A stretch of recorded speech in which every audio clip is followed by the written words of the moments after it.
just put the president in gay colors and it cost the person his freedom. Why should that happen? We were here when Basinteli... Why should you put me in gay colors when I'm... No, you see, that is why the just recently, let me cite this one too.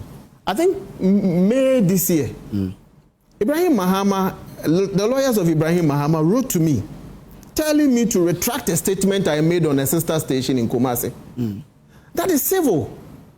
If I've said something, and even with that one, because of his proximity to the president, he cannot distance himself from these things that we are talking about. Because the president, we remember when he was in opposition, said if Nana Addo Dankwa Akufo-Addo doesn't steal, Bomti and his relatives will steal for him. Didn't he say that? So would I be wrong to say that it's Ibrahim Mahama who is also stealing for President Mahama? So because of this, you write to me telling me to retract it. I hope you are getting me. But if it means they decide to pursue that issue, that one is civil, which I have no issues with it. But if someone make a comment, fancy comedy for instance, about our gallant men who had this accident last year, which we had their commemoration yesterday, why should that cost them their freedom? Because it didn't bother our national security. Do you get the angle I'm coming from? That so, talked about the gallant man who died. Yes, yes. And he was picked up. What did he say? These are issues that I don't want to glorify. You know why? I've decided not to repeat some of these things. What we are protesting against is not because we support insult. If someone denigrates you, I will not support that. But that is not a reason to say that the person has to be arrested by the police, or put behind bars, or be on remand. These are misdemeanors. And an individual who feels that his reputation has been damaged has the right to go to court. The president cannot be sued. So what makes you think that the state can come behind the curtain and arrest me because I've insulted the president? If he cannot be sued, he can also not sue me. Really? Is that a position? That is how it's supposed to be. No. If I cannot sue you, what makes you think you can sue me? But is that a position of the law? That is how it's supposed to be. That's no. You say that. Wait. The president, if even he can sue, I'm putting it. I'm a layman, I'm not a lawyer. Okay. That's why I'm putting it this way. My understanding is that if I can sue, you can sue. If I cannot sue you, you have no liberties to sue me. But if that is not even correct, the point is, if I go at the president and it's just a mere insult, yes, his office, he's a revered member of society, I will never support anybody who raises insult on the president. But if even it happens, it is the president between that individual, not the state between that individual. That is how issues should be handled. But we've gotten to a stage where it's more of the things that they did yesterday, the insults that they rained on Nana Akufo-Addo, a whole tribe being labeled as Sakawa mafias. Even the president himself engaged in that enterprise. And yet, nobody raised a finger at them. Having Dr. Mahmoud Bawumia coming out with a painting, having him a Muslim holding the head of let's say a pork, not a pig, but let's say holding a pork with, is it whiskey? Creating this image. Nobody laid a finger at any of them. But just recently, someone just coming out with a drawing of the president in gay colors cost the person his freedom. Recently, because they wanted to engage in the politics of equalization, and thanks to Dr. Mahmoud Bawumia, an NDC guy who rained insult on Dr. Mahmoud Bawumia, they arrested him. And Dr. Mahmoud Bawumia told the police that it's none of your business. The person, is better to have the person speak and insult. We are not encouraging insult than to guard the citizens of this country. So he asked the police to release him. It is his matter. It's not the police matter. Why should you go and arrest the gentleman? So this is what we are talking of, and it's in two folds. The first fold is what I'm talking about, free speech. The stifling of free speech. The second one has to do with the injustice, the selective justice in the system. Okay. Okay? All right. The selective justice in...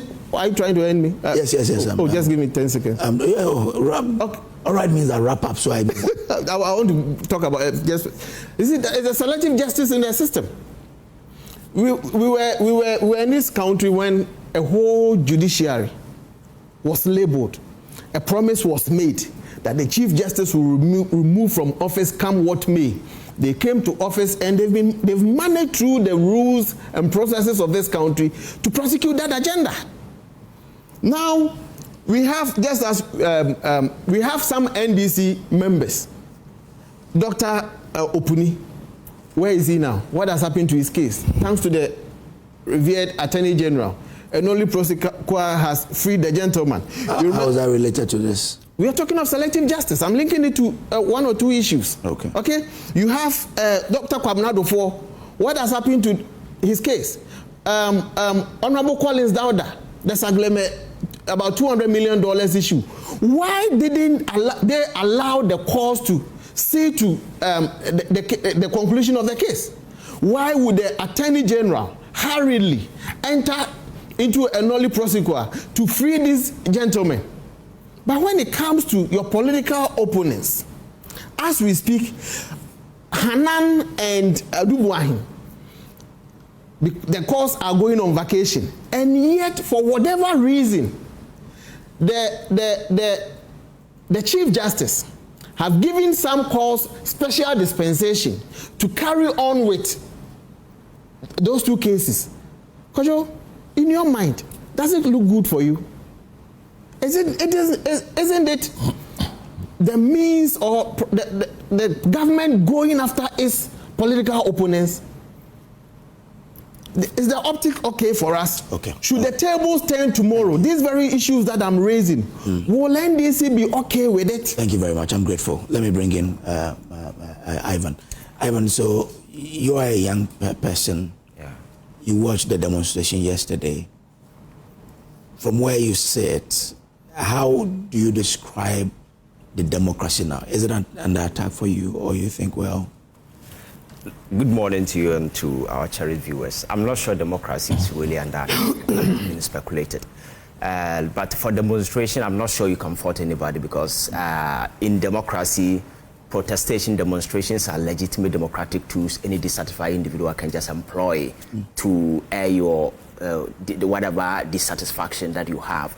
Even at a time when the state sought to neutralize this constitutional guarantee through the NPP versus the IGP, I think the Supreme Court reaffirmed this constitutional guarantee that any individual within the state has that particular right to ensure that whenever you are dissatisfied with the state of play, you can demonstrate.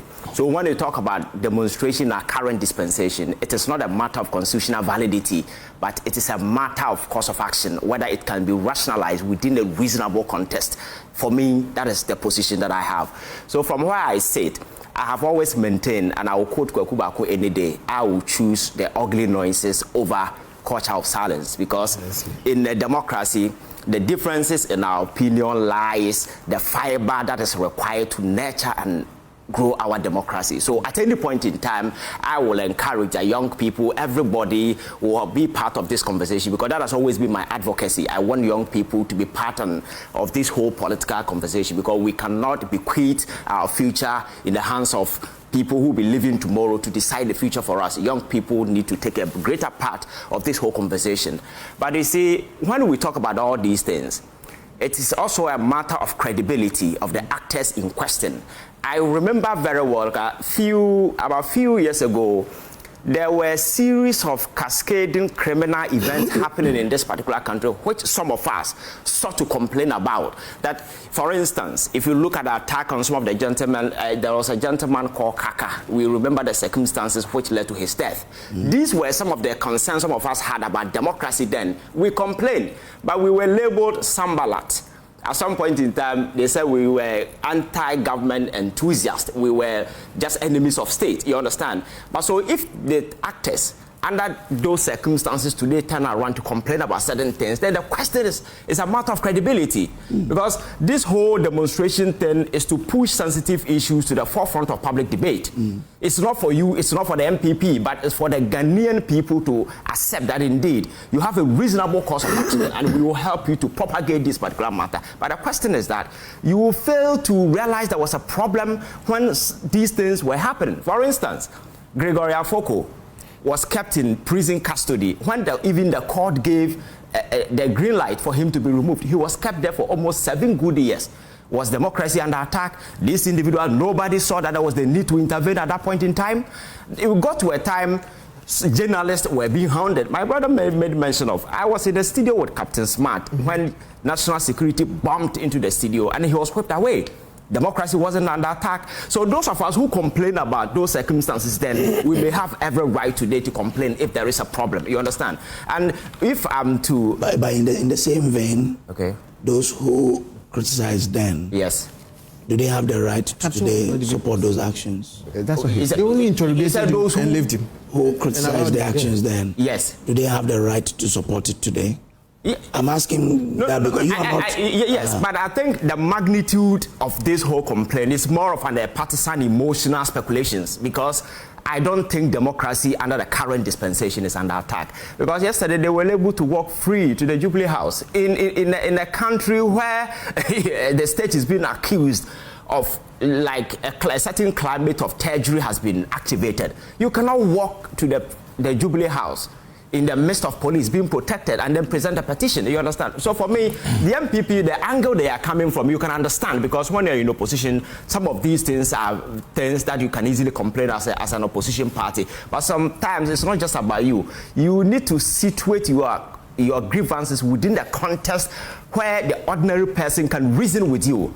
Because that is the only way people can find substance in that kind of argument. But if we beyond the political fold, nobody can rationalize whatever your complaints are, then I think it becomes a problem. For instance, they are complaining about the Sedinam issue. I was on your platform and I mentioned that whoever hears this whole acquittal thing within the political context will get angry, because even if you look at the environment we find ourselves. But on the other side, if you go pick the judgment and read, no person of sound judgment will read that particular ruling and come back to the same conclusion or the same kind of idea as before. It means that something actually went wrong. And today, if people are demonstrating because Sedinam has been acquitted by a high court and the MPP has made a press conference and promised the people of this country they are going to do everything possible to back Dr.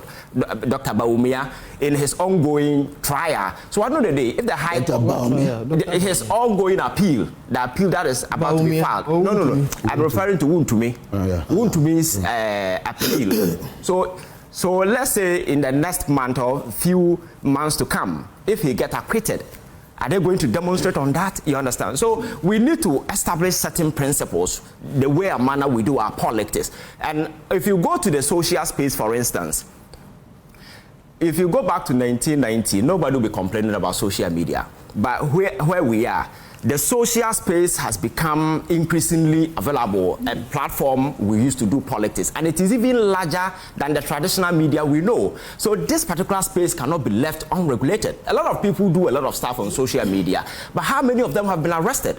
Unless you prohibit or you do anything that contravenes the established rules of engagement. Once you do that, the security will come after you. And it is not in my brother's place to determine what constitutes national security threat or not. The security apparatus have that particular mechanism. But isn't the law about your utterance having the potential of causing chaos amongst the public? That isn't that the basis on which then we can say you've engaged in I've forgotten, but you've engaged in probably a potential criminal activity, and therefore you have to pick up. So who does that assessment? Is the security? Yes, but the question I read from some lawyers who were asking was, for example, the person who said that. How does that? Again, the lady was picked up for saying that the government buried 32 cows or so. Yes. The question they were asking was, how does that cause chaos? No, you see, disinformation, misinformation under the current arrangement constitute certain crimes. You understand? And for me, the gentleman who said Dumsor has returned, I on several occasions condemn his arrest. You understand?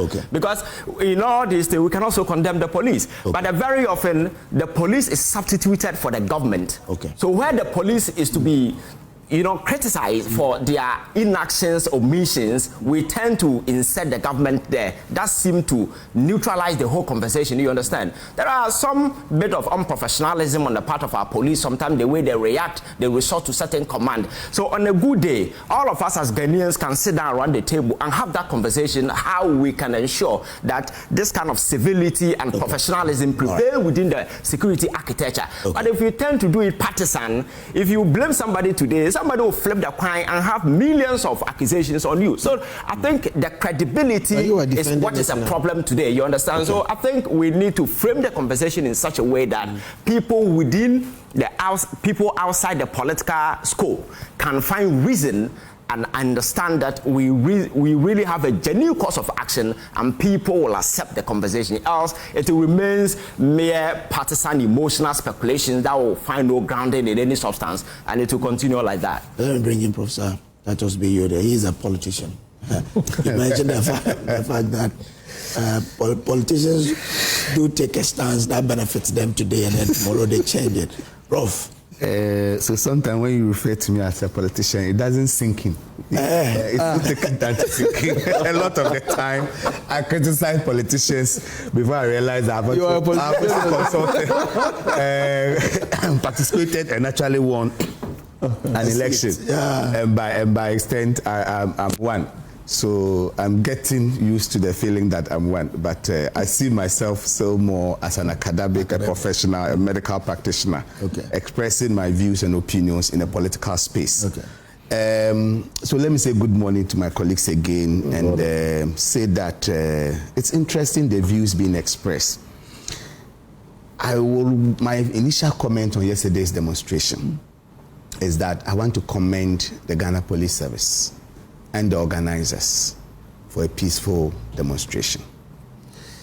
The successful conduct of yesterday's demonstration, without government attempting to suppress that demonstration itself, in my opinion, is a clear demonstration that our democracy is growing. So I find a huge contrast. But has any government ever tried to suppress demonstrations? I'll give you a plethora of them. You see, this country, sometimes people induce or assume that we have some form of amnesia, some form of memory loss. And I say induce because sometimes you can see that people selectively are inducing amnesia on you. And I'll give you some examples of that. But just to say that the success of the demonstration, the fact that people could walk peacefully to the Jubilee House and present a petition to the Supreme Court without them being tagged at national security zones, and therefore you cannot go there, is a clear sign that our democracy is growing. So I welcome the demonstration to the extent that it amplified the growth of our democracy. And that's why I say the name itself is a contrast. So in the past, weren't people able to get your flag servers to deliver petitions? Pushing me, I'll get there very soon. So I think that the demonstration yesterday tested the tolerance of government because the date and timing of this demonstration was very unfortunate. We should not forget that this country, national tragedies like what happened on the 6th of August bring all of us together as a nation to mourn. And during that very sad event, I didn't see NPP, I didn't see NDC. We all mourned. In fact, what touched me was someone that contested the former deputy NADMO coordinator that died in this unfortunate plane crash. My colleague, medical doctor, who is the MP for Obuasi East, when he heard of his death, was as traumatized as all of us were. When we met each other, we couldn't even console each other. We were all crying. It tells you that moments of such huge grief bring us together as a nation. So to choose that day to demonstrate, I don't know what went into the choice. They also explained that on the day 40 people died also through the floods, I mean, there was a Thanksgiving service, and therefore they felt that, well, as I'm saying, I feel, this is my feeling, that is unfortunate. Government, it's not a feeling of government. Government didn't try to stop them. Government allowed it. And I therefore express surprise at our leader in parliament, the minority leader, when he got to the Jubilee House and met a senior member of government and was disappointed that at such a time that the entire nation is mourning, the president is mourning a year anniversary of the pass of his defense minister. Cabinet ministers, 2 cabinet ministers. You expected him or chief of staff of those people to be there to receive this. Let's be realistic. It's unfortunate. But you asked a question. Let me just take us a bit down memory lane and so that correct the selective amnesia that people are trying to induce on us. On May 6, 2021, Ghana Police Service secured an ex parte injunction restraining order from the High Court, Accra High Court, presided over Justice Ruby Aite, to halt Fix the Country demonstration scheduled for 9th May. Right? June 3, 2022, the Accra High Court granted a police-filed injunction prohibiting a 3-day planned demonstration by Fix the Country. December 2023, the police filed a High Court injunction application to block a planned month-long demonstration by Democracy Hubs to Fix the Country organizers, prompting the organizers to run to the Supreme Court.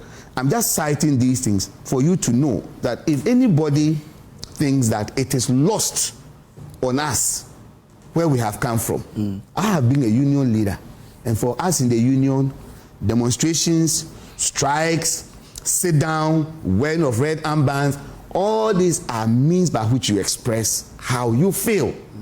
And to the extent that someone attempts to suppress that through legal gymnastics, today is an ex parte motion. They will not even give hearing to the organizers for them to even explain. Sometimes even to just hear them and sit with them and say, oh, use this route, or can we change the date, can we do this? No, they go ex parte. 2 days your planned demonstration, a day before. We've seen that in this country. We can't say that we haven't seen that. So I am saying that we are thanking them for proving that we have a very tolerant government that is willing to allow for dissenting opinion, for people to express how they feel. My colleague also mentioned that the support of the police and how the police were yesterday, their body demeanor, I'm not quoting but paraphrasing what he said, suggests, and here I'm quoting, that they are getting tired of the administration. No, I didn't say that. You said they are getting tired of the system. Yes. Oh, I mean the incessant arrest of opposition. No, you said the conduct of the police. Yes. That is, let me, I mean the arrest that is going on, the conversations that we had with them. That's the point I'm making. All right. So I'm just saying that let's not mistake the professionalism exhibited by the police, which I celebrate. And I celebrate the good leadership of the police. I celebrate the IGP, Christian Tete Yohonu, for leading a professional police force that gives credible policing to anybody to be able to express their opinion. I would be very sad if His Excellency John Dramani Mahama on any day or any NDC government attempt to stop anybody from demonstrating. Look, we're in this country when the US president was visiting this country under the era of His Excellency John Evans Atta Mills of blessed memory, when Alliance for Accountable Governance decided that they were going to demonstrate. On the exact day, members of government were worried. His Excellency the President then, the King of Peace, Asumdehine, said allow them. And his demeanor when he met the leadership of the demonstrators and gave them the permission, they themselves went and sat down like, no, look, let's change the dates. Right? That is the kind of leadership we want. And that's the kind of leadership that has been exhibited yesterday. So they have very fair grounds to complain. I support any complaint against people's rights being infringed on. I don't think anybody's right to be infringed on. People should have the freedom to express their views. But please, he asks a very important question. Who determines what is of national security importance? And this is where I said there's an attempt to induce selective amnesia on us. And you are buying into it right now. You are following the trend that is just saying someone is burying 32 cows should not send you to should not let you lose your freedom. Because how does that cause chaos? Good. You see, this is where the selective amnesia comes in. 32. They select a phrase in a full commentary, which is harmless, and trumpet that phrase over and over and over, and then the entire country begin to fail, and that this is the only reason why the person was picked up, therefore inducing memory loss on the very sensitive things that the person said. He's a civil person. I am civil. He has agreed on this platform that some of the things the people said, he can't even repeat them here. Neither am I willing to repeat them. But if the person who mentioned this burying of 32 cows, the police will be insane. The government, national security will be mad if they go and pick someone for alleging that somebody has buried 32 cows. Go and watch the full verdict of the lady's statement. Okay. When she threatened even the president, you are telling me here that the president cannot be sued. So why should the president have the order to permission to sue? The president cannot be sued because the president is a number one gentleman. The president is no longer himself. He doesn't have a private life. He is a nation, right? It is the reason why he has been given certain immunities. By that extension, any attack on the president is an attack on the nation. You cannot tell me that someone can feel free to insult the president, threaten the very life of the president, and you see that as national security. He was saying here that if you should say the president should be removed today, he himself expects to be picked up. And I agree. None of us deserve to say so. Me, throughout the era of His Excellency Akufo-Addo, His Excellency Bawumia, I have never passed a condescending remark or denigrative remark of senior citizens of this country. Not many get the opportunity to serve at the highest level. When you have it, we must respect that office and respect you. You cannot sit in your closet and make very disparaging remarks, threatening the very life of the first family. Okay. And tell me that is not national security. So if someone sit down and say that our president does not deserve to leave, our president doesn't, you expect that national security will sit down and say, because in that same context, the person mentioned the burying, so the man who alleged the burying of the car, why wasn't the man picked up? Someone original statement, someone said he buried the cow. Why wasn't the person picked up? So we should find out what additional things did the lady say. Okay. So let's not allow ourselves to be compelled into a national state of amnesia, memory loss, and selective one at that, by deliberate communication strategies where they will come select a phrase. So you look at the case of Wontumi. I'm not a lawyer, he's not a lawyer, he has read it. Common sense interpretation of the judgment would tell you that there were faults in that judgment. And Wontumi judgment? No, Sedina judgment. Then an appeal court goes in and take a decision. I sat here and I told you, in terms of the sequence of events, I said it here, I didn't shy away from it, that if I were a judge, and if I were following emotions, if I were following as a politician, if I were a political leader, I would not ask that judgment be made at the time. Because the lady just came back, within such a short time, there were speculations she will be freed, and truly she has been acquitted and discharged. So it will play into the public gallery as a whole charade or something that has been set up, right? So no politician who wants to portray good governance will suggest that. But it demonstrates the very independence of the judiciary. I'm telling you, if President Mahama was the one, if Attorney General was the one to pass the judgment, he would not have asked the lady to be acquitted and discharged. That is why she is challenging it in court.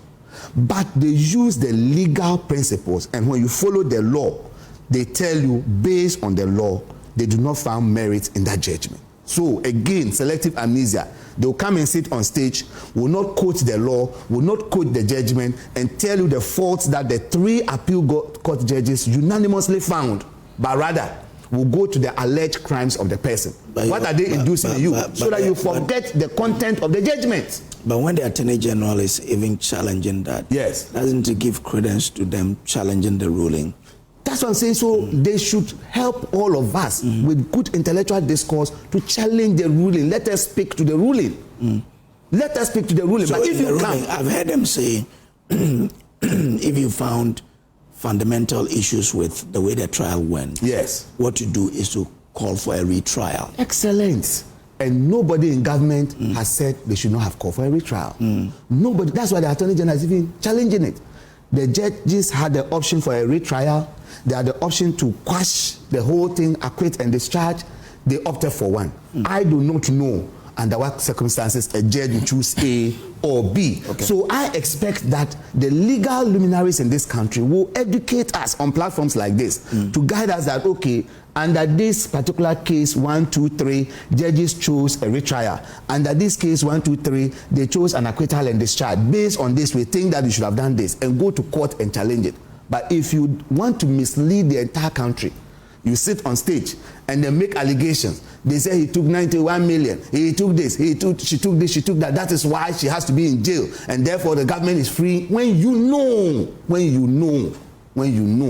that it was on the fact of law that this has been done. If you think there's a miscarriage of justice, criticize that fact of law and lead us on. And that's why he said there is a way you present your case that carries the nation along. Okay. When we do this political thing, and I'll end with the same thing that they did with the Wontumi case, which I was trying to cite earlier. When you look at the Wontumi case,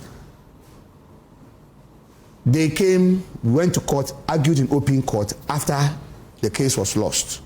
You come to the media and pick a line. The line is what?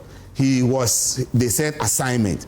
He didn't assign. There was no deed of assignment. When there's no deed of assignment, he's free. How can you, and even yesterday the Honorable Minority Leader mentioned it again. How can you jail someone if somebody is doing illegal mining on my concession? How do you jail me? Was that why he was jailed? The law says that before anybody will enter your concession, have a written permit from the Minister for Lands and Natural Resources. It is clear in the law that if you have a concession, before you can assign it to someone, before you can permit someone to encumber, it is in the law. The law didn't settle on, you are a legal student, the law didn't settle on assignment. It didn't settle on assignment. There is assignment, permit, encumbering. That term was used there. All of that is there. So why do we all allow them to lead us into that state? And I'm very concerned. I've done mental health, I've done psychiatry, and I know the type of memory loss we have, where you can have a remote memory loss, where you can have an immediate memory loss. Some memory loss with aging is permitted. But what we should guard against as a nation is for a group of people to decide to use communication to induce memory loss in us. All right, thank you very much. Prof, where do you stand? Prof was doing academic analysis here. Yes. No political analysis. No, that's my area. That's why I say sometimes. I don't think that I'm a politician. An academic analysis. Well, yeah, Kojo, good morning, and good morning to my colleagues as well. Yeah, good morning, Prof. Yeah, I also want to join my good friend, Prof, by thanking the Ghana Police Service. I need to commend them. They did a yeoman's job yesterday. Quite professional. And I also need to thank the demonstrators, and by extension, the NPP leadership. They also comported themselves very well. We would have woken up in the morning to hear bizarre news, things that would not fleeting headlines and all that. But thankfully, we ended the demonstration yesterday peacefully, and that's what we're praying for, because a country like ours, a thriving democracy, we shouldn't have major issues that will not have solutions to those ones. So in any day, I'll choose peaceful demonstration over civil war. I would choose peaceful demonstration. No matter how many times people want to go on demonstration, once it's peaceful, we allow them to go. And then we don't endorse civil wars in countries, or where people will have difficulties in airing their views and their positions on matters that governs our country. So yesterday was peaceful. It is also important that we understand the question you asked. Is our democracy under attack? very interesting question, and I'm sure your viewers also be struggling. If you say a democracy in the attack, what are the signs? What are the things that we must look out for to actually confirm that indeed democracy is under attack? And I'm sure that was a tagline for demonstrators yesterday, democracy under attack. And for me, my little governance that I learned in school, in those days, secondary school, we're told that democracy, if it's under attack, then it probably means that institutions, norms, and processes that govern as a citizen are gradually become weakened or bypassed. And it's important that we also find the same context in our economy that we find ourselves. What are the signs that will help us to know that a country democracy is under attack? And probably when we have judiciary interference, we can also, it's under attack. Where we have the media, the press, not having their field days. One statement you are picked and two statements you are picked. We can equally say, yes, democracy is also under attack. So looking at all these signs, it tells me, Ghana, if you give me an average for 1 to 5, to a larger extent, we see these symptoms in our economy, in the system that we find out. So we can equally say that, yes, we are having a sign. It might not be that global, degenerated into major issues, but then we see signs of such issues in our country. But let's come back to the issues that the minority raised during their protest, their demonstration. Sometimes when someone is embarking on demonstration or having issues with you need to also sit down and flag those issues that those individuals are raising. And also when the president sent the woman to meet them to receive their petition, which was good because that is what we expected. In fact, if you look at the entire statement from the minority leader, it appears issues about social media arrest surfaced. Issue about the Chief Justice removal, which my prof also talked about, was also part of their issues. And then on even accountability, the mentioning of Wontumi, where we have other people who are doing active mining, they are not being picked up. And the president had even said that, I may be wrong with the quotation, that his own people in government have also been found in doing those things. So the question would be, why are there people, who are those people in the first place? And why are they not being picked up? So they mentioned that issue as well. Then issue about this, some of the major cases that this administration inherited have been left off hooked. So going by what they presented, we can understand where they are coming from. But could you let me also digress a bit and say that for decades, let's be honest, several key public officials, both NDC and NPP, have engaged in inflammatory comment, have engaged unchecked comment, have engaged in some of the personal attacks. We can cite several examples, such as to sit here. My good friend mentioned when they labeled the former president, Nana Akufo-Addo, the insults, the statement that at the point he even killed the wife. Kumnana don't mind. You heard that song. People even said that anytime he attempted to fly, the plane had a plane crash. You heard all this. Let's extend the conversation a bit to the vice president. Then, the description we gave to him. Now, we can also ignore the fact that our current president has equally been subjected to several personal attacks, including his family. including his brothers, bootlickers. So many things have been said about him. All these have gone unchecked. So the question now is, where do we draw the line? And how do we do it? In a thriving democracy like Ghana, justice must be done. But we might be consistent and fair with how we come up with our justice. Very important. If you don't do that, then all of us, for me, on my personal level, let's even zero in on the social media arrest of these individuals. Why do we encourage the youth to insult people and we benefit as politicians? Is that how we've been taught? I will never support any insult on any person. And I've not done that in my years of engagement. No, because that's not how we teach our children. But the point is that if we are to draw the line, we should be fair in the way we do it. All these comments have gone unchecked for decades now. Today, if you want to have the line drawn, it must be drawn well. How do we arrest those people? How do we treat them when they are arrested?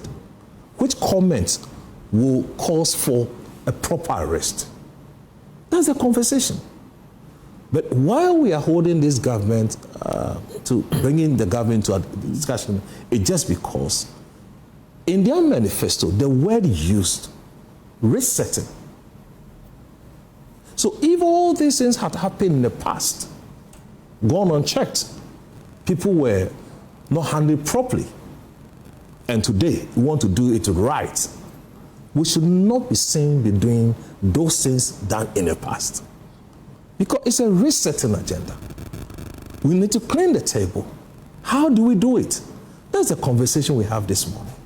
And how do we do it? I cannot be the one to proffer solution at this point. But the point is that we shouldn't be seen be gagging or preventing people when they want to make statements. Okay. That's very important.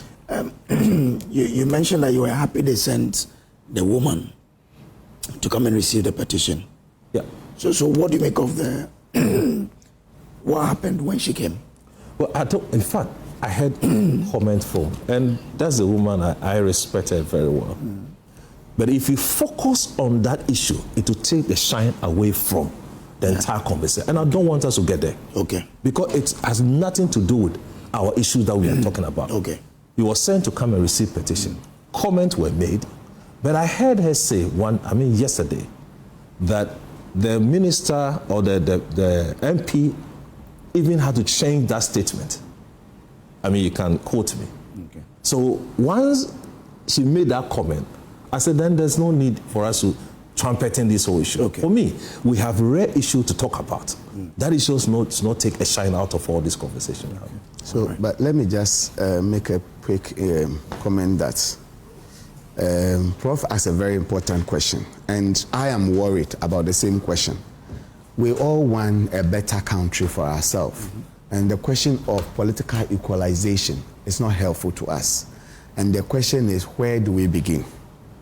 Under this administration, and from following on previous efforts, we've tried to sanitize our social media space. It's new to all of us. It wasn't there before. And when new challenges emerge, you find new solutions. So a cybersecurity law was passed, or act was passed to ensure that we can clean up the place, ensure that there's safety for our people. We should, as a nation, really begin to look at it. And it looks like wherever you begin, someone will complain.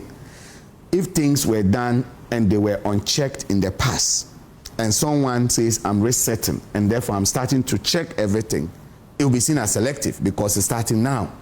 Do you go back in time, and back in time to when? This is a dilemma of any leader in this country, because whatever you do, people will politicize it. Today, you would hear our colleagues, and the respected Honorable Minority Leader has made some very, very important comments, and I salute him for that in Parliament, where he said that, look, as politicians, we sit down battle each other and allow the technocrats, the bureaucrats to do things that are terrible, but then the politician is hanged. And anytime we come, we are at each other's throat. Meanwhile, the real things are there. And the question is, where do we begin from? If you come and you decide that, me, I'm not prosecuting anybody, they come at you. The former Tamils did that, and they say, Father for all, trouble. Now, already we are getting threats from the other side. What you are doing when we come, we will pay you back. So you are setting so what do you expect? 1 minute in which all these individuals I picked up. That is where I'm coming to. Handled. So I am saying that we should have a dispassionate national discourse where maybe, I don't know who should lead it, possibly not a politician, civil society. Well, let us lead it. Yes, but you are not the civil society. Civil society should lead it. The media should lead it. Then our technocrats should be real technocrats and bureaucrats and take the politicians aside. For instance, the police should be able to stand up to someone and say, look, this arrest, we will do it this way, we will not do it this way. Because for me, if I hear that the police has picked up someone in a way that you are now speaking like... No, I've always professional. Can we ever get it done? Can we ever? One of the ways we can get it done. Allow him to build this point, I beg you. One of the ways we can get it done, if you ask me, is to get to the point where the police IGP, the various regional commanders are not appointed from the government or by the president. Yeah. There are states where they elect their mayor and their police chiefs. But do you ever see us happen, even when it came to the election of MMDC, still the white people still give their power to the president? No, but that one, we will get there. It's gradual. I wish it is faster than it is now, but I am hopeful that we'll get, because honestly, if we cannot get there, then we are helpless. Okay. Because we should have police that can stand, like yesterday. I am saluting the police because I'm not sure whether there's any communication between government and the police, but I saw a police force that went out and did what is professional. Isn't it because also the organizers, the demonstrators comported themselves? That's why we commended both sides. We never singled out one. But I am happy. I'm saluting the states, the police. The organizers, I commended them for doing a good job. I was concerned about the dates. That is my concern. All right. So I'm just saying that we should build national institutions, and people who hold national offices should be able to be bold and stand up to authority and say, I am doing what is right. And to do that, politicians, social commentators should not unnecessarily vilify technocrats and bureaucrats like the judges. The judge cannot come and sit here and argue. All right. So when he makes his judgment, let's look at the judgment. Let's criticize it. If we want to face him, let's go back to court and challenge the judgment and seek another opinion from someone else. Okay. But when we vilify them, we make all of them like they are politicians, brand them in party colors, then we are all in trouble. Okay. All right. Thank you. 1 minute. You see, Prof, when he took off the political cap, he's now admitting the very issues that we're talking about. He says it should get to a point where the police, when it's being commanded by the politician, he didn't put it that way, but I'm expanding it for him. So don't put words in my mouth. Commanded by the politician to go and arrest somebody, he should stay his grounds and say, I'm not going to do this. It means that is what is going on now. Okay. No. I'm saying I'm expanding it for you. So you don't have because of your position. You cannot say it as a no. Don't put words in my mouth. Make your point. I initially said he didn't say it. Okay. So I'm expanding it because basically this is your own opinion. Basically, we are all saying the same thing. So he agrees with me on this. Again, your position that the police went to court. I'm happy you said during our time, the police went to court to stop demonstrators from demonstrating at a particular date and time. Yes. Is that part of our democracy? It is. But is that what we should encourage? Wait. If it's part of our democracy, why question it? Oh, really? Yes, why should you question it? I will question it. Because at the end of the day, the demonstrator prevailed and the demonstration came on. Some of it they did it. At every instant. And some of it went police, because they were told not to get to the Jubilee House. The police, and when they attempted to get it, that's where the chaos came. The police at every point in time will try to frustrate you. This time if they do, it's because we didn't talk about it. No, you have to agree with them on a date. So if they give reasons why it cannot be held, and you still stay your ground, they will have no option than to go to court. It's still part of our democratic processes. So once you used it, it was more of those issues are part of the things that run down our democracy. You see, the very issue, my brother also talked about Captain Smart. How many hours was Captain Smart held in the BNI custody? 5 hours. Is that consequential? Wait. Should he have been held at all? He was invited to come and answer questions. These are not the issues that we are raising. We are talking of misdemeanors that cost somebody 2 weeks in remand. These are the issues that we are talking about. Captain Smart ran his mouth on an issue. He was invited to come and give evidence to what he has. He never ended up in prison custody or being remanded by the court. So let's not compare these issues at all. Again, President Mahama and the NDC are beneficiaries of insults in politics. They themselves perpetrated these insults and glorified individuals who were doing this. Kevin Taylor, is he not your hero? Is he not the people that NDC glorifies so much? When he came to this country, he was given a red carpet treatment. We even heard he was sleeping in one of the vice president's residence. Hey. He came here. You are jailing your political opponents.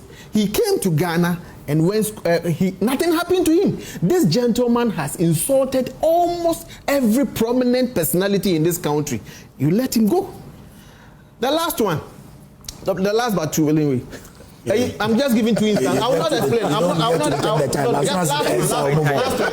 Just last one. The Muntie 3. It didn't happen now, but I'm just citing it as an example.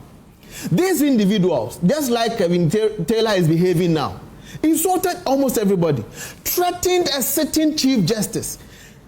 If I'm to paraphrase or read meanings into their captions, said they would even rape him. They were put, rape her. They were jailed by the justices. They were cited for contempt. President Mahama, because these individuals were dear to him, mere 4 months couldn't even stand it. He pardoned them. The last one I was talking about, as I sit here, Kojo, if woe betide me, and I dare say, President Mahama has stolen all our gold from our vault in Bank of Ghana. What do you think will happen to me now? But you've said it. No, I'm saying if I say that and put this out there, the police will come for me, number one. They will say I'm trying to cause fear and panic, whichever item that do. Again, Fifi Kwete, your general secretary, said this and labeled President Kufuor a thief with a similar incidents, but nothing happened to him. Not even President Rawlings, who came from a military rule.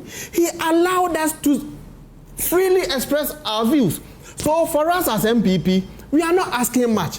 We are only pleading or imploring on President Mahama to grant us space to express our views. We are not asking much. Is it difficult? But they say that to every right, there's a responsibility attached. That is why I said, if my utterances don't border on national security and it affects an individual, the individual reserves the right to take me to court. Let me bring in Ivan. I think that the president of the land. I think there is a reason the framers put it in the constitution which allow us to demonstrate. It's a way of bringing issues, critical issues, to the forefront of public debate. So if you're not careful, you veer into trivialities and lose substance in the kind of argument you are putting forward. For instance, yesterday I heard with the Wontumi case. Wontumi did not engage in galamsey, and yet he has been imprisoned. The last time I mentioned on one of your platforms that Act 703 is a piece of legislative weapon. It has been weaponized, because if you read sections 99(2)b, you don't need to engage in galamsey. Of course. If you do any act that facilitates, that cancel, that allows anybody to do anything that contravenes the piece of paper, not galamsey, that contravene any of the sections therein in the provision, you are liable to go to jail. So I did not weaponize that particular legislation. You understand? So if you are a minority leader who is a lawyer and speaking to some of these issues, you need to avail your mind to some of these things so that you can find reason with average people to have your whatever point you are putting across to be agreed upon. You understand? That is the only way you can drive that particular conversation. Again, in the case of Sedinam, I think about 38 of the charges were trashed because the judges found it to be something that could not have allowed the defense lawyer to craft any proper defense. Because if you read section 1128 1 to 4 of the Act 30, it has prescribed what constitutes sufficiency of a charge sheet. And the same law has made provision in section 04, section 406, that will cure any of these omissions. But the judges took all these sections into consideration and they could not cure any of these sections. You understand? It's the reason why they trash it. And again, yesterday I was speaking to a friend who is a lawyer in the United States of America. But if you know, there are inaccuracies or things that the trial judge should have done right. So why is this? And then the best way to handle this, look at what Prof said, that if you look at the concerns people had with this particular matter, it is for you to order for a retrial and not to affect the charge. So let me answer your question. Retrial in this case is almost impossible because Godfrey Rodame crafted the count from 9 categories of offenses, and out of that he got 78 count. If you look at the crimes the woman is alleged to have committed, almost everything has been captured in this particular kind of judgment.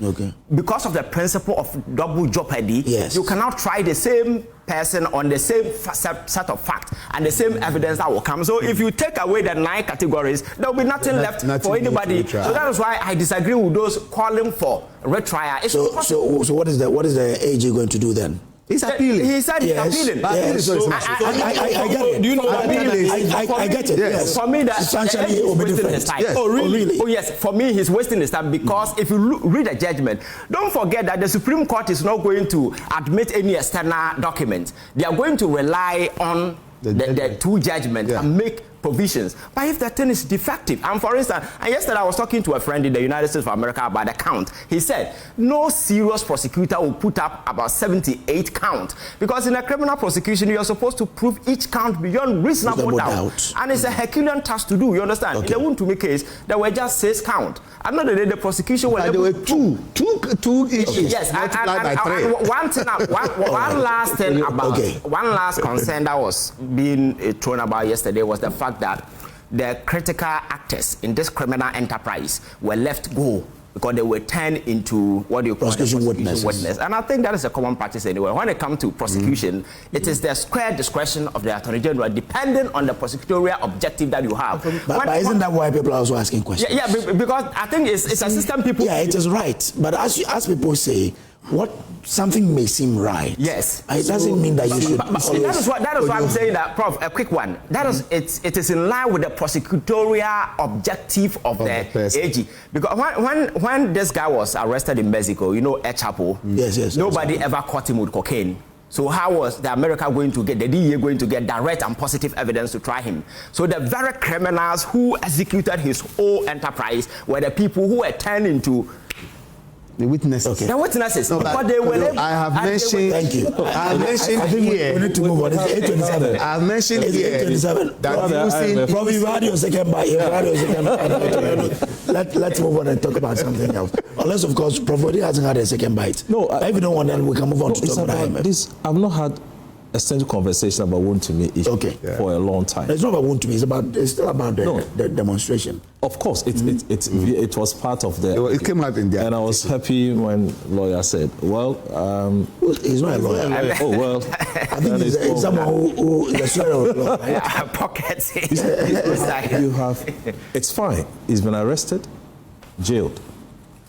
But what is wrong that our president statements? I know people in my administration who are found in this. Why can't we hand these old people for court to try these individuals? You see, Prof. I think that was not his exact You see, that was not it. I said no. I said initially. Let's quote him well. Okay, quote him. We are listening. Prof, allow him. Okay, please Prof. quote him. No, you go on. You are making yourself. You quote him well. Finish. Whichever the state... It's part of the selective... The video is on YouTube. Induced amnesia that they do for us. You go on. What did he say? It is important that we bring these conversations. We all have years. Whichever form it was presented, Yeah. the implication will be that people are doing it. And I'm aware, and I know. So what's happening to these individuals? We want to stop a menace. We want to stop an issue, a national crisis. And yesterday, we commemorated some people because of the fight against this. So my issue is that if you have picked someone and they jailed, I don't want to go into the legal issue because I'm not a lawyer. But the point is that we have someone who had made a statement. Whether he knows them or doesn't know them, it came from his own mouth. What is happening to these individuals? Okay. Isn't that begging for a conversation? Okay. All right. Let's now deal with the IMF on Ghana's economy now. Did you want me to give what the president said? Said, I won't pretend our own people are not involved in Galamsey. Okay. He didn't say, I know A, B, C. No, I won't pretend. Prof, they are not the same. But I didn't want us to go into that argument. I won't pretend. Because, for instance... A president who has all the security apparatus... And are there people from his government that are under investigation? Yes. Are there party people? The national organizer. Amin says he has not even once been invited by any security actor. Where did he say that? Where did he say that? Hemi has said it on radio. Where did he say that? He said this on radio. Which radio? Okay. Let's make progress. Amin has been invited by you. Let's make progress. Please. Go ahead. Yamin has never been invited throughout this process. My production is confirming that. Yes. Yamin has indeed said he has not been invited to any process. And should it take more than 1 year? Granted that they were investigating. It's over 1 year now. You've not even told us anything. Since the AG gave the said petition to Yoko. Yeah. Should it take more than 1 year? You won't to me. I've asked this question. Was it taken to a fast-track high court? It took less than 6 months to jail you to me. Okay. All right. Now, meanwhile, when it comes to your own, you treat them with case gloves and pretend as if you are not. You are not. Let's make progress. Let's make progress. Now, the International Monetary Fund has disclosed that the Bank of Ghana sold $12.9 billion on the foreign exchange market in the year to end May 2026, about 1.1 billion a month, laying bare the scale of an intervention that has propped up the cedi even as the currency slips again this year. Now, in its report accompanying the sixth and final review of Ghana's $3 billion extended credit facility, the fund said the central bank, quote, accumulated $3.9 billion and sold $12.9 billion in FX in the 12 months through end May 2026, unquote, while rebuilding reserves beyond program targets. Let me start this with you, Prof. The right place. Exactly. I mean, must we be worried? Must we look at the stability in the economy or the cost of it? Kojo, you are very good, sharp, very, he has very insightful questions that you have to be careful how you answer. So you take the question again. I was trained at the School of Agriculture. You didn't go to Harvard? Harvard? No. UCC. I did agric in UCC. Okay. Yeah. But he's a sharp guy. Yeah. Agric for the being. But UCC guys are also real. Okay. But so my question is that must we look at the stability or the cost of it? The two are very important. They go hand in hand. Okay. This happened to be the report from IMF country report, 26/1213 or so, and they do it all the time. Are we worried about stability or the cost? The evidence suggests that Bank of Ghana intervention actually stabilized the forex market, stabilized our cedi, inflation down, international reserve up, So you clearly have an evidence that yes, we have seen the impact of the intervention into the system. However, we are equally worried because of the quasi-fiscal cost that we have incurred. And the question would be, could we have achieved the same microeconomic outcomes at a lower cost to our economy? Because it has attracted a cost to BOG. The end of year, they recorded a negative figure. End of year, negative equity. And today, the BOG or the Minister of Finance is trying to raise bonds in the market of 5 million to take care of the recapitalization of BOG. So you break down the negative equity, and for the ordinary Ghanaian to understand, what does it mean? Yeah, they can. Oh, go ahead. You say break it down. I'm saying yaboka. That is the negative equity. No. You know, when you have your assets, who you are, what makes you as a human being, you have your income, you have your revenue and all that, and your total assets, what you own as an individual, and what you owe. When you deduct what you owe other people from what you own, what to be left is who you are as your equity. So I have borrowed money and my asset about 5 cedis, but I have my total liability as maybe 10 cedis.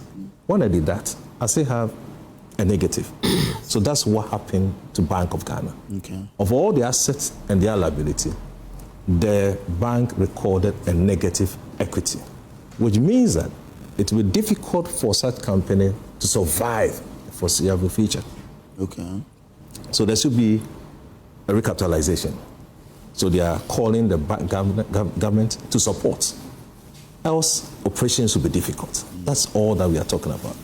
So I asked a question, could you have achieved the same thing at a lower cost to the country?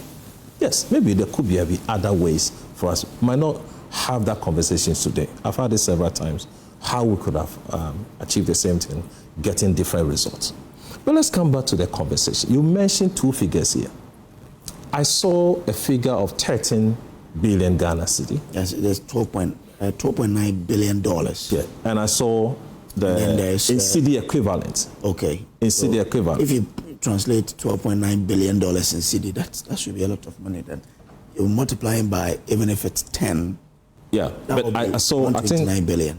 Huh? So let's look at even there was 10 billion or so. And there was 1.7 due to the domestic gold purchase agreement. So 2 issues here. One happened to be the FX sales, and one happens to be the domestic gold purchase agreement. So the figures are not the same, but they have links. Okay, so this is it. It says, the IMF flagged a governance concern in how the intervention was carried out. While a new FX operations framework introduced in November 2025 had improved transparency, the fund said, quote, auctions have frequently deviated from published guidelines by rejecting the highest bids, unquote. The scale of the dollar sales comes as Ghana leans heavily on gold to rebuild its external buffers, a strategy that has carried a steep cost. The central bank's domestic gold purchase program, run in tandem with a state-owned Ghana Gold Board, quote, has generated losses of 22 billion Ghana cedis, 1.5% of GDP in 2025, the report said. Yeah. So let's even focus on the dollar-denominated figures. So 10.6 against 1.7. So the 10.6 happened the FX sales, which they recorded. And then the 1.7 happened the gold board, the transaction they had with gold board, and that generated that figure. We have been struggling with this administration in terms of 2 words that they put them together: interventions and intermediation. You know, when this whole conversation started, it was more of interventions. At a point, we're told that, oh, we're doing intermediation. They are not the same. If you look at a referee who is in a game, in a match, ensures that red cards are issued to ensure that we all play according to the rules. That is more of an intervention, having a direct control of an activity. But intermediary will often bring the two players together, like a bank brings together the one who needs a facility and the one who has a deposit, and ensure that resources are allocated. That's basically what happens.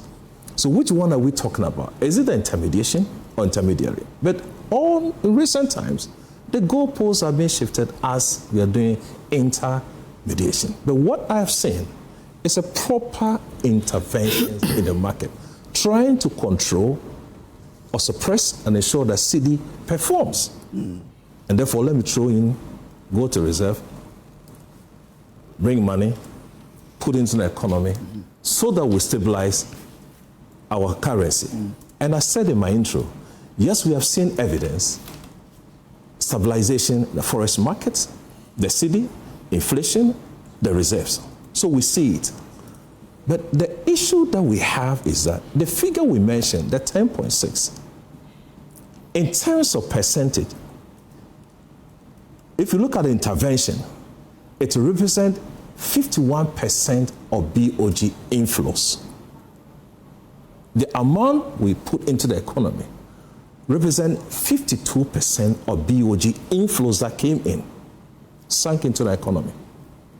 9.2 of our GDP. What it means that if a country generates 100 cedis, we throw in terms of forex, 9.2%. So 9 cedis, 20 pesos. Yes, into the economy. Is this sustainable? That's the question. Now, at the back of what happened, the forex sales also caused the 1.7 billion losses through the gold purchase, domestic gold purchase agreement. And this has been flagged by IMF. Not happy with such transactions. And in the Bank of Ghana own outfit said we are going to do away with this and for a while because we are not. But the interesting thing I saw in the mid-year budget, the government want to have the Ghana National Accelerated Accumulation Buffer. GANRAP. 15 months import cover for 2028 through this. Remember, this same program is costing you, giving you a loss position of 1.7. You want to extend the same thing. It's an interesting conversation to have.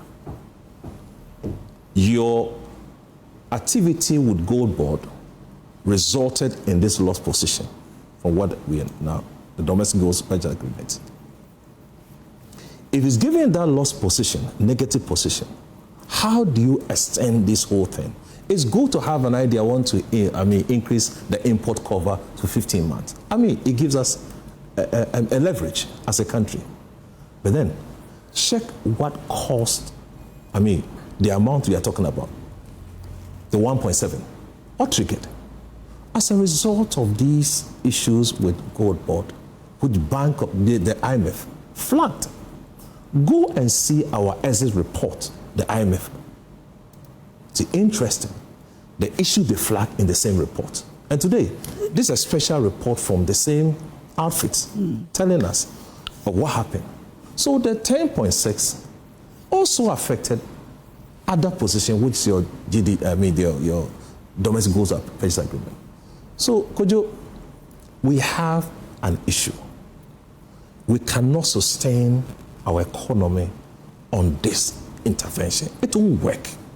It will get to a point that if you're unable to get the reserves, what do you do? We always sell gold. So we sell. We always sell gold. So we use, because if you listen to the Bank of Ghana governor, he says it's the proceeds from the gold that we've been selling that we use to intervene. At a point, they even say that we get some forest from the oil mining and oil companies, and so we use them too. So it's not your reserves. That's what the BOG governor is saying. No. Is that dangerous to do? If you're not falling on your reserves, but you're selling gold to stabilize your currency or your economy. But we fall on a reserve. He says no. We're not a country when we fall on a reserve, we reduce our reserves. Okay. All right. Let me bring in Dr. Professor Titus Bayo. Prof, yeah. Where do you disagree with Prof on what he said? Oh, do I have the capacity to disagree? When you were speaking, I saw that there were issues that you had disagreement. I'm learning a lot from him. I mean, economy is not my field. Yeah. But as I keep saying, there is a textbook economy. There's economy for the economic management team and academics like him who will sit and think for us, and there's the economy that we live. For me, I look at my lived economy. Okay. And I think our economy is in capable hands. And so like a patient, I can trust my physician to do what he's supposed to do. But all I want is that my pain should go away.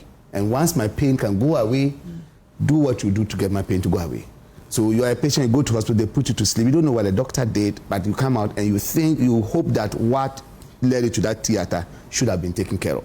You won't look at the costs? So I'm coming to that. If the costs, if you come into the case of life, there is nothing more that you can use to value life. So if it will cost me my whatever savings and I will leave, I'll be happy. Now when you come to it in terms of economics, my question is that whether it's intervention, intermediation, or whatever, at the end of the day, is our lived economy better? And is it getting better? I will say yes. We are not where we want to be, but I can see the signs that are good. We have had the Bank of Ghana make losses in the past. But what did we feel at that time? Our cedi was unstable, was depreciating, interest rate was high, and we were struggling. If the Bank of Ghana today will make some loss, but I'm guaranteed of a stable cedi, I can project, I can be sure that my salary is not depreciating by the day, I am happy. To the extent that they know how to manage those losses and it doesn't affect me, I am happy. In this country or in this economy, as I'm saying, take it from me that I'm not an expert in economy. But what I can see is that our interest rate as of depreciation of the cedi for now is relatively stable. Yesterday, the Ghana Statistical Service came up with inflation, 4.6. Very encouraging. And it's not something that is out of the blue. You go to the market, at least you can be sure that the price of what you bought last week will be about the same. Because there are no monies in the system. Well, do you get food to eat? If there's no money in the system. No, do you get food to eat? Yes. When we start, but when there's money in the system, we still get food to eat. See, there is something about the purchasing power. And I, as I say, I speak from the area of my strength. As a unionist, one of the things we used to fight about when we're having the unstable cedi, you negotiate with the government before the year ends, and you fix your salary for the ensuing year. You enter, and the purchasing power of that salary drops by 20%. You don't have any opportunity for renegotiation. Do you know what that means? If you are earning 20,000 and that 20,000 can buy you 10 bags of cement and still be able to pay your kids' school fees in January, and by June that 20,000 cannot do the same thing. Do you know what that means? This is where we talk about the lived economy. So I'm saying that I have seen a stable economy over the period, and I'm happy. I've seen interest rates coming down, which means that as a small business person, I can go for a loan and be able to project. But if you go for a loan, young people want to get mortgage. You go and take a mortgage today, and they give you variable interest rate. If it's the economy, we are guaranteed that the interest rate will remain this way. You will take a variable interest rate, you won't be afraid. But in the past, people opted for $1 loan because the interest rate is fixed, mortgage. Because when you take the CD exchange rate, the CD mortgage, they give you a variable interest rate. You starting with an interest rate of 20 something, the next time it's at 30. That quantum jump alone gives you so much to have to pay. So all that I'm saying is that you ask a very serious question, whether the intervention and the cost of the intervention. I would say let's add a third, which is what Prof alluded to. The benefit of the intervention and its cost. What is the benefit? That's where I'm looking at it. There is an intervention or intermediation and it's coming at a cost. You are asking, how do we balance the two?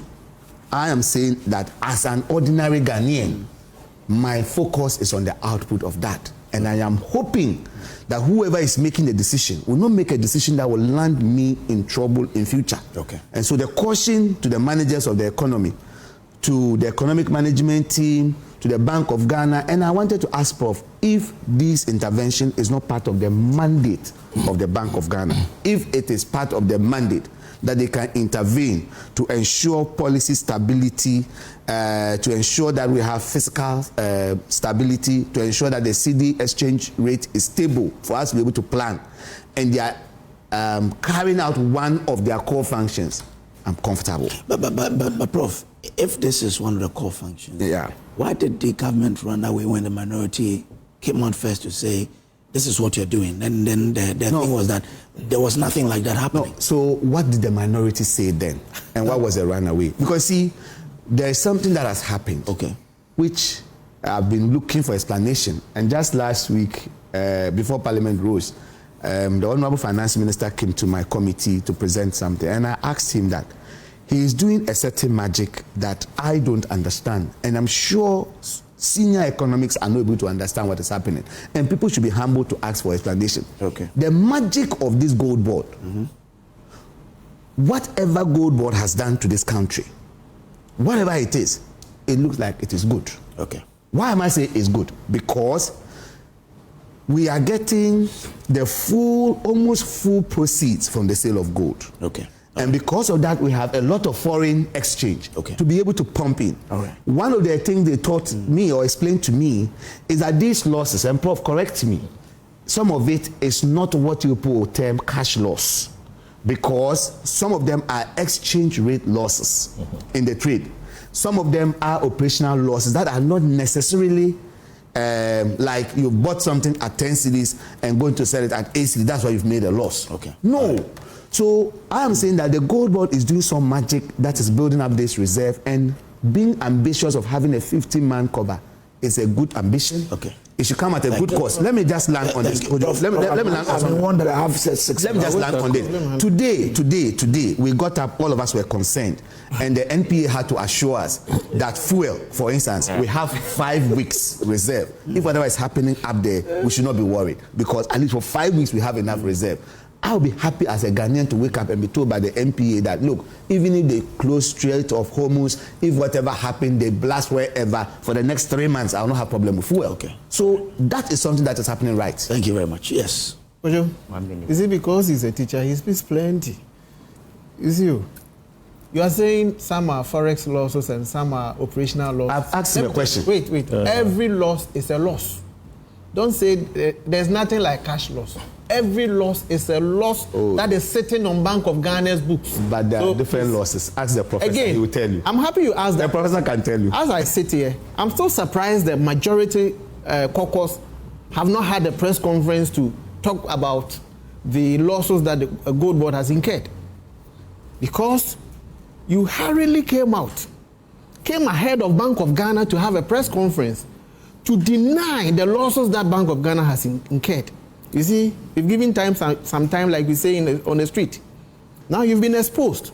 You should come back and apologize to Ghanaians. Apologize for what? You see, this is hypocrisy. That was the height of dishonesty on the part of the majority and NDC. You see, you've been exposed with time. Now, we are talking about the 13 billion injection. That one cannot be treated as a loss, because you are using dollars to exchange for cedis. Because when the Bank of Ghana injects a dollar into the system, they take back cedis. But for gold board, that one is a loss to the state. That 22 billion. So as we speak, by the close of this year, Bank of Ghana's net equity, I know, will not remain, I mean, already in a negative equity of 93 billion. It will be balloon, it will travel over 100 billion with these gold board losses, because initially the report that came, gold board losses was hovering around 9 billion. Is it Bank of Ghana loss or gold board? No, I mean the losses are supposed to be for gold board, but it's sitting in Bank of Ghana's books. That's why I'm saying it this way. Now, thanks to IMF, we've realized that the gold board losses are more than the 9 billion that we got to know recently. It's traveled over 22 billion. So Bank of Ghana's negative will be in a negative equity of over 100 billion. Now, you are saying Ato is doing some magic. Just to come to gold board for it briefly. You see, in your manifesto, I've read it cover to cover. Nowhere in your manifesto did you mention gold board. The only thing they mentioned about gold was gold for oil. They said they were going to investigate it because to them we had incurred losses. But as we speak, nothing has happened. In NPP's manifesto, during our days, we piloted the gold purchase arrangement with Bank of Ghana, and it worked. And in our manifesto, we clearly stated that we were going to expand it. Yes, you took that idea. You've decided not to credit Dr. Mahmoud Bawumia, but fair enough. Lastly, please, you've decided not to credit Dr. Mahmoud Bawumia. I've got no problem. But you see, the aggregator arrangement, you see, you know why we didn't incur losses? The aggregator, the process that you are using, we've questioned it several times and over. That is what is giving us these losses. You have to go back on it. You see, I've said it several times. The process that they are using, it's not sustainable. Okay. You know why? All right. If you want to tame the dollar, wait. Let me land on this. If you want to tame the dollar, it's fine. Let me bring if you want to tame the dollar, you have to make sure you expand industries like we did. That one district, one factory. You said it wasn't there. Thank you very much. I'm grateful. Let me give the rest to Ivan. Ivan, come in. I think central bank intervening in the forest market is not a novelty. It's not a creation of a BOG. It has been a century-old economic tool that is often resorted to by central banks. That is why I asked that question. Why did they run away when the minority said they were doing it? No. You see, I think we need to understand something. Okay. The IMF has released 182-page document. Yes. You understand? Mm-hmm. The media have selected a portion that they think is of interest to discuss. But I will urge everybody to take the 182-page document and read it entirely. Is there any point they say something contrary to what? No, you know, all the gains that we've made has been linked to. Which gains? Has been linked to gold purchase. Okay. But the concern they raise is the fluctuations in the gold price. Okay. So the argument is that you cannot build your whole economy and premise it on gold because of the fluctuations in terms of price. If I get one, give me 1 minute and explain things. Let him have his time. So if you look at some of them, saying the entire report was negative. It's not negative. It isn't. It's not. What is the report about? For instance, if you look what is the report about? Can I make a point? Let Ivan speak. So let me make a point. That's why you should all see that time to talk. We should have given all our time to talk. To expose knowledge for us. So we have a negative deficit of how do you call it, 4.3, which the IMF in 2025 estimated that we're going to have about positive 5% of GDP. We ended up 2.1. And this has been attributed to the gold purchase. If you look at the current account surplus that we have, which is 7.9% of GDP, is because of the same gold purchase. So if you read the entire document, there are a lot of gains that has been attributed to gold sale. But I understand the IMF, because if you put your ass in one basket, and if there is anything, you will lose. But when it comes to the forest intervention, exactly. That's not a loss. That is not a lot, but out there, the communication is as if Bank of Ghana is a charity organization that goes out there to dash dollars. But could you just one thing? I know you take us off. But I want to let him know that the gold board and the gold plan that we have is in our manifesto, and I want to challenge him. I communicated on the manifesto. So where? Really, if you I'll open it up to you. Thank you very much. It's not a manifesto. We planned it. Don't get there and just say, just talk our lies. I'm saying it nowhere in your manifesto. I have a lot of people on the manifesto. If you give me the time, I'll who should give you the time? No, I'm showing to you now. Where is it? Please. Which page? Promote responsible and sustainable mining. Next government will wage ruthless war and all of that. If you read which page is that? Gold board. Number what? Number 6. Which page? Set up a novel Ghana gold board. Is it here? I'm saying which page? Can you see the page? Give it to me. The page is here. Resetting Ghana. Don't go and take any. Can